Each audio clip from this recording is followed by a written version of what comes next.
If you're looking for an affordable trip, you should try Taghazout, Morocco. It's a small beach and surf town on the coast of Morocco, and it's pretty much warm year-round, making it the perfect destination during the winter. My boyfriend Sam and I spent a week there, so I'm going to break down everything you need to know about the budget for 1 week in Taghazout. And then you can decide for yourself if it's an affordable destination. Let's get into it. I want to start out by talking about how much cash you need for Taghazout because there were no ATMs in the actual town. However, on one of my previous videos, someone commented saying that there is now one ATM, so I can't confirm that, but if there is, I'd still recommend taking out cash at the airport. To give you an idea of how much you're gonna need, we took out 3,000 Moroccan dirhams, which was about 236 pounds.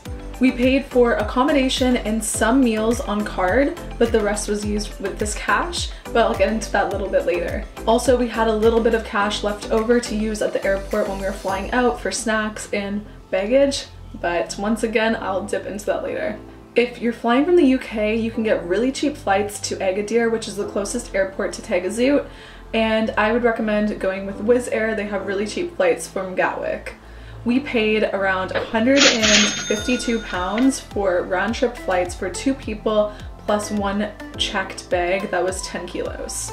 I might have mentioned this in a previous video, but budget airlines can be really sneaky when it comes to baggage, so don't let the cheap flight price get you thinking that everything's going to be super cheap. You always have to pay more for baggage, so pack light if you can. There are so many different accommodation options in Taghazout, from Airbnbs to hotels to hostels to surf camps. We opted for a cheaper option and we ended up going with a private room in a hostel. We ended up booking 5 nights in Taghazout and 2 nights in a nearby surf town called Miscellaneous. But for simplicity's sake, I'm just going to do the accommodation for the whole 7 nights, even though 2 nights were out of Taghazout, and we ended up spending £118. That's only around £50 per person for the entire week, which I think is really good, but you could also do it a lot cheaper if you stay in dorm rooms. When it comes to food and drinks, you are not going to be making any of your food pretty much when you're in Morocco because most hostels only have a small kitchen that's not very well equipped. But luckily the food that you buy out can be super affordable if you know where to find it. And another thing that we didn't keep in mind when budgeting was that we're gonna have to spend a lot of money on water. Well, it wasn't really that much, but the water in Morocco is not safe to drink, so you have to buy plastic bottles throughout your trip. After going through our spending for all the food that we had, we spent around £144 in total, and that means that per person we spent around £10 per day.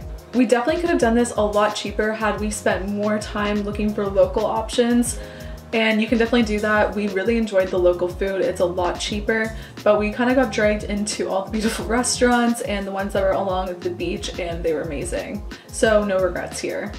Most hostels will include breakfast, which is amazing, but some of them don't, so you have to keep an eye out for that. We also ended up spending a little bit more because I'm vegan and I didn't have that many options with the included breakfast, but overall it was pretty good.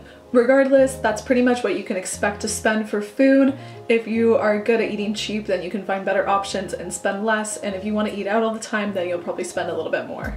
Activity-wise, there isn't a whole lot going on excursion-wise and different things that you can do. It's mostly like a surf, beach, skate town.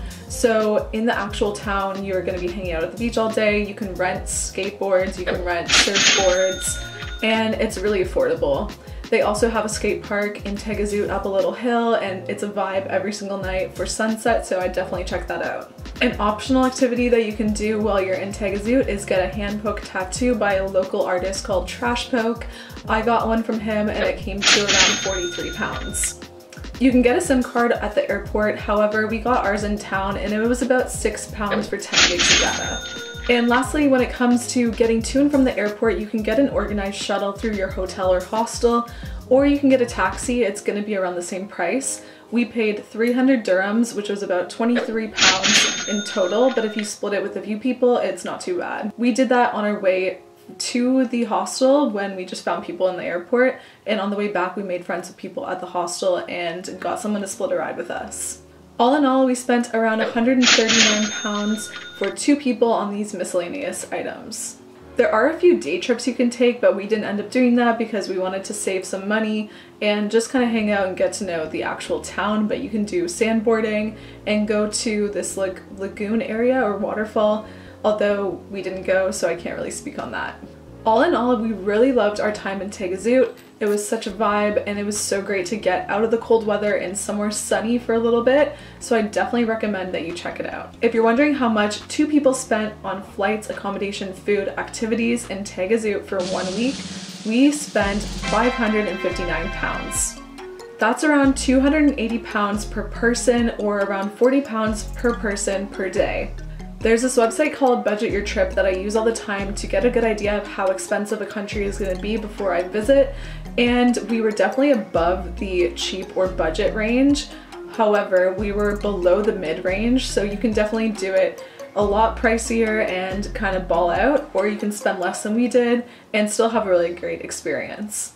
So I'm curious to know, what do you think about Taghazout, Morocco? Would you visit, and do you find it affordable? Taghazout in the coast of Morocco holds a special place in my heart, so I'll definitely be back to see it again. Thanks so much for watching. If you found this video helpful or interesting, then please hit the like button and subscribe for weekly travel videos. I'll see you in the next one. Bye!